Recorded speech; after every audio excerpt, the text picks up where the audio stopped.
Hello, मेरा नाम संदीप गौड़ है और मैं क्लिनिकल साइकोलॉजिस्ट हूँ। आज के हमारे वीडियो का टॉपिक है स्लीप पैरालिसिस। स्लीप पैरालिसिस क्या होता है, उससे रिलेटेड कुछ इंपॉर्टेंट बातें मैं आज आपको इस वीडियो के जरिए बताने जा रहा हूँ। तो वीडियो पसंद आए तो प्लीज इसे लाइक करिएगा, शेयर करिएगा और मेरे चैनल को सब्सक्राइब करिएगा। स्लीप पैरालिसिस के रीजन क्या होते हैं, उसके सिम्टम्स क्या होते हैं और उसके ट्रीटमेंट हम साइकोलॉजिस्ट क्या करते हैं, वो सारी बातें मैं डिटेल में आपको इस वीडियो के जरिए बताने जा रहा हूं।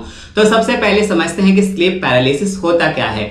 जैसे कि किसी भी इंसान के किसी भी एक अंग को, शरीर को अगर लकवा मार जाता है तो वो शरीर काम नहीं करता और सब ट्रीटमेंट के बाद, फिजियोथेरेपी के बाद वो धीरे धीरे उसके शरीर में जान आती है और वो काम करता है। उसी तरह से स्लीप पैरालिसिस भी होता है। अगर किसी भी इंसान को स्लीप पैरालिसिस की डिजीज है, अगर उसको एक डिसऑर्डर है, तो अगर वो सोता है तो सोते वक्त उसके शरीर को वो लकवा मार जाता है। उस समय उसको ऐसा लगता है कि उसका शरीर का कोई भी अंग काम नहीं कर रहा, या एक स्पेसिफिक अंग काम नहीं कर रहा, या पूरा शरीर उसका काम नहीं कर रहा, मूव नहीं कर रहा, वो अपने शरीर को हिला नहीं सकता, या उसको बहुत ज्यादा प्रॉब्लम होती है। प्रॉब्लम क्या क्या होती है? सबसे पहले होता है डिफिकल्टी ऑफ ब्रीथिंग। उसको सांस लेने में तकलीफ होती है, उसको लगता है कि मेरे शरीर में सांस नहीं आ रही है ड्यू टू स्लीप पैरालिसिस के रीजन की वजह से। Then fear of going to die, उसको ऐसा लगता है कि अब मैं मरने वाला हूं, किसी भी पल, किसी भी क्षण, अगले 1 सेकेंड के अंदर मेरी जान जा सकती है या जाने वाली है। उसको अंदर से ऐसा महसूस होता है, उसको एंजाइटी होती है, घबराहट होती है, फोबिया होता है, स्वेटिंग आती है। अगर वो अच्छे टेम्परेचर में भी है, अगर एसी भी ऑन है, टेम्परेचर भी नॉर्मल है, बट अगर उसको स्लीप पैरालिसिस के अटैक आए हैं तभी भी उसको स्वेटिंग आएगी, क्योंकि वो अंदर से बहुत ही ज्यादा डर चुका है। उसको लग रहा है कि मैं किसी भी पल मरने वाला हूं। इसकी वजह से उसके घबराहट में उसके बॉडी से स्वेट निकलता है, उसको स्वेटिंग होती है। देन उसको मसल पेन होता है, उसको ऐसा लगता है कि उसके बॉडी के सारे जो मसल हैं इतने दर्द में है कि वो फट जाएंगे किसी भी क्षण, किसी भी पल। हेडेक होता है एंड पैरानोइया होता है। ये सारे सिम्टम्स होते हैं जब वो स्लीप पैरालिसिस के ड्यूरिंग द फेज में होता है। अगर उसको स्लीप पैरालिसिस जब उसको लकवा मारता है सोते वक्त, सारी फीलिंग वो उस समय महसूस करता है अपने अंदर, अपने शरीर के अंदर, और उसके माइंड में ये सब कुछ चलता रहता है जब तक वो स्लीप पैरालिसिस के उस फेज से बाहर ना निकल जाए।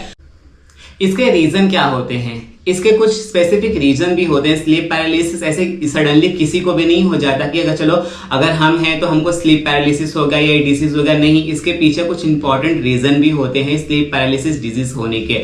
सबसे इंपॉर्टेंट होता है इंसोमेनिया। इंसोमेनिया से रिलेटेड सारी फुल डिटेल वीडियो मैंने अपने चैनल में बना के रखी है। अगर आपको देखना है तो आप मेरे चैनल में जाके इंसोमेनिया क्या होता है उससे रिलेटेड सारी इंपॉर्टेंट बातें जान सकते हैं। देन होता है एंजाइटी डिसऑर्डर। कभी कभी किसी के अंदर एंजाइटी डिसऑर्डर इतनी हद तक भर जाता है कि ड्यूरिंग द स्लीप उसको स्लीप पैरालिसिस के अटैक आते हैं। देन मेजर डिप्रेशन होता है। Depression is one of the very important reason sleep paralysis का होता है। और डिप्रेशन हर साइकोलॉजिकल जो प्रॉब्लम्स होते हैं उसमें कहीं ना कहीं देखे जा सकते हैं। और नॉर्मल डेज, नाउ डेज भी हर किसी को छोटे मोटे डिप्रेशन होते ही रहते हैं। इसके लिए हर किसी को अपने लाइफ में डिप्रेशन से दूर रहना चाहिए। जितना भी हो सके टेंशन, डिप्रेशन नहीं लेना चाहिए, खुद को एंजाइटी और पैनिक नहीं करना चाहिए। देन बाइपोलर डिसऑर्डर होता है। बाइपोलर डिसऑर्डर क्या होता है उससे रिलेटेड भी सारी फुल डिटेल वीडियो मैंने अपने चैनल में बना के रखी है। देन एक होता है पोस्ट ट्रॉमेटिक स्ट्रेस डिसऑर्डर, जो उसके साथ पास्ट में बीत चुका है, वो वाले स्ट्रेस उसको वो कैरी फॉरवर्ड करता है। बिकॉज ऑफ दैट भी स्लीप पैरालिसिस के अटैक ड्यूरिंग द स्लीप उसको आ सकते हैं, नाइटमेयर हो सकता है। ये सारे रीजन होते हैं स्लीप पैरालिसिस होने के। देन इसको हम ट्रीट कैसे करते हैं? सबसे पहले होता है थेरेपी। डिपेंड करता है कि उसको स्लीप पैरालिसिस के कौन से फेज में है, स्टार्टिंग में है, मिड में या एक्सट्रीम में है। अकॉर्डिंग टू दैट हम उसको थेरेपी प्लान देते हैं, उसको थेरेपी परफॉर्म करते हैं। हर स्लीप पैरालिसिस के अलग अलग डिफरेंट थेरेपी होते हैं। तो इसके लिए हम डिपेंड करता है पेशेंट कैसा आ रहा है हमारे सामने, हम उसको थेरेपी देते हैं। देन होता है ट्रॉमा काउंसलिंग। अगर उसको पोस्ट ट्रॉमेटिक स्ट्रेस डिसऑर्डर है, या कोई डिप्रेशन है, कोई एंजाइटी है, या पैनिक अटैक आ रहा है, तो हम उसकी काउंसलिंग करते हैं, ट्रॉमा काउंसलिंग करते हैं। लाइक उसको कुछ ट्रॉमेटिकली पीछे उसके जिंदगी के पीछे कोई हादसा हो चुका है, उसको ट्रॉमा, उसको सदमा लगा है, तो उस चीज की हम उसको काउंसलिंग करते हैं, उसको सिखाते हैं, समझाते हैं और उसकी जिंदगी से वो ट्रॉमा, वो जो सदमा है उसको बाहर निकालते हैं, जिसकी वजह से उसका जिंदगी लाइन पे आता है और धीरे धीरे वो सुधरते जाता है। Then get regular exercise. हम उसको सजेस्ट करते हैं कि वो कोई भी एक्सरसाइज परफॉर्म करे। ये जरूरी नहीं कि जिम जाकर ही परफॉर्म करे, वो इन्वायरमेंट में भी जाके कोई भी वर्कआउट परफॉर्म कर सकता है, कोई भी नॉर्मल एक्सरसाइज परफॉर्म कर सकता है, रनिंग हुआ, जॉगिंग हुआ, वॉकिंग हुआ। Go to explore the environment, garden में जाओ, बीच पे जाओ, या फिर आपके आजू बाजू कोई रिवर है वहां पे जाओ, वहां के जाके पॉजिटिविटी को अपने अंदर ऑब्जर्व करो और अपने अंदर की नेगेटिविटी को बाहर निकालो, ताकि आपके अंदर के जो भी डिप्रेशन है, टेंशन है, वो आपकी जिंदगी से बाहर जा सके। देन होता है कि हम उनको सजेस्ट करते हैं कि take regular sleep at least 7 to 9 hours, 7 से 9 घंटे आपको सोना ही है।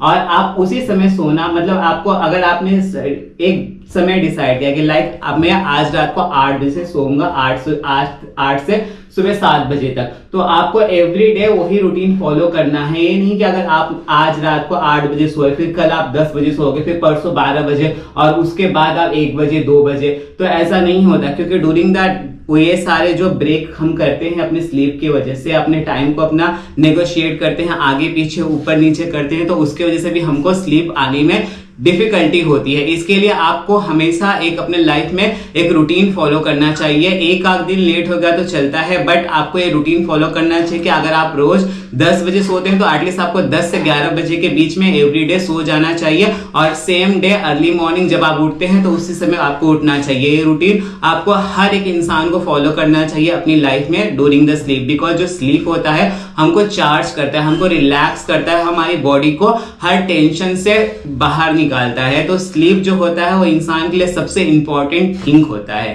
तो ये सारी ट्रीटमेंट हम ड्यूरिंग द स्लीप पैरालिसिस को अपनाते हैं और ट्रीटमेंट को ठीक और पेशेंट को ठीक करने की जितनी हो सके जल्द से जल्द कोशिश करते हैं। आई होप आपको ये वीडियो पसंद आए और मैंने स्लीप पैरालिसिस से रिलेटेड सारी इंपॉर्टेंट बातें मैंने आपको इस वीडियो में बताई हो, तो प्लीज इस वीडियो को लाइक करिएगा, शेयर करिएगा और मेरे चैनल को सब्सक्राइब करिएगा। Thank you.